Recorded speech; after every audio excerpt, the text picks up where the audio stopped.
Listen now to what we heard from Conservatives right here in Ottawa. This so-called blind trust of his, it doesn't protect him.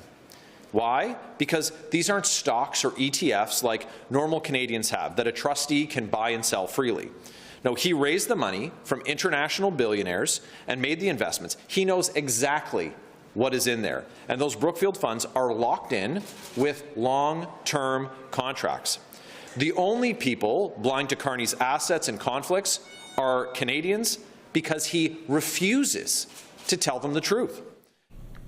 Well, let's get into these questions being asked of Prime Minister Carney. Michele Cadario is the CEO of Vanguard Strategy, former National Campaign Director for the Liberals, Cheryl Oates, Principal at GT, and most recently was the Campaign Director for the Saskatchewan NDP, Jordan Paquet, Vice President of Blue Sky Strategy Group, Deputy Campaign Manager for the PEI-PC Party in the last provincial campaign. A lot of PPPs in there. Hello to the three of you. Thank you for joining us. Happy to be here. So listen, let's begin with these questions surrounding the Prime Minister. How much of a liability will these assets be for Prime Minister Carney, especially if, as we seem to have seen now, he is very uncomfortable answering the questions, in fact, even getting defensive? How much of a liability is that going to be, Michele? Well, I don't think the fact of the assets is a liability at all. I think, certainly I worked for a prime minister who was very transparent, putting everything into a blind trust, who was quite wealthy. But what is more concerning, and it's really just more of a rookie mistake, is his response to it.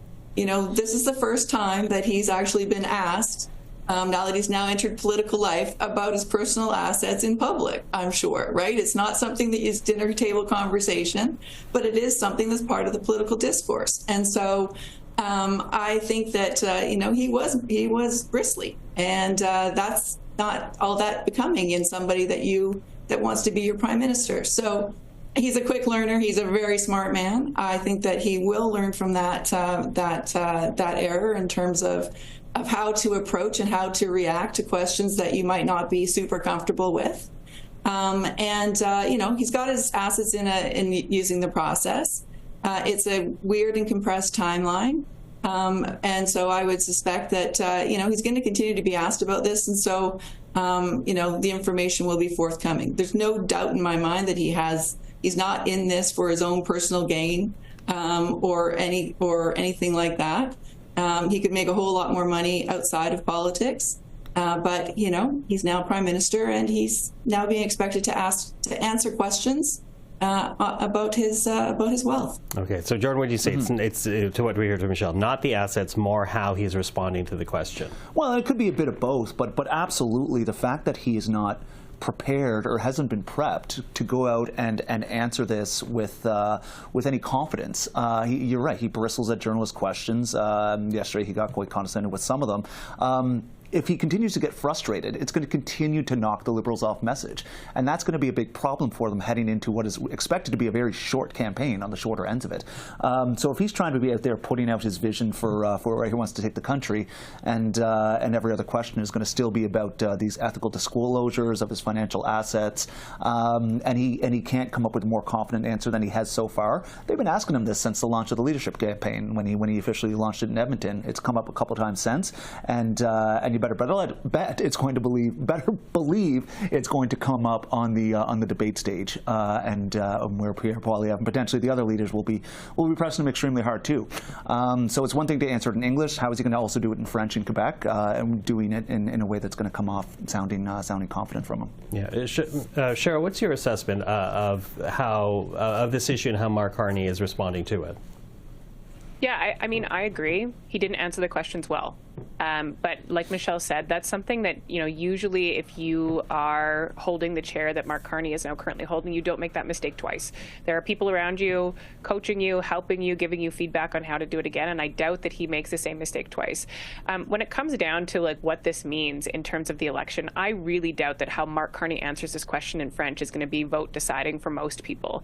I think that the public is looking at who is the best person to take on Donald Trump, who is the best person to manage Canada's economy through this crisis. And although some of these questions are questions that should be asked. I'm not sure that the general public, this will really stick in terms of being vote determining for people whether Mark Carney is a good fit for this position or not. I think it comes down to a matter of trust, though, too, and that's if they like he's just new onto the national scene. Well, sorry, new into the political scene here.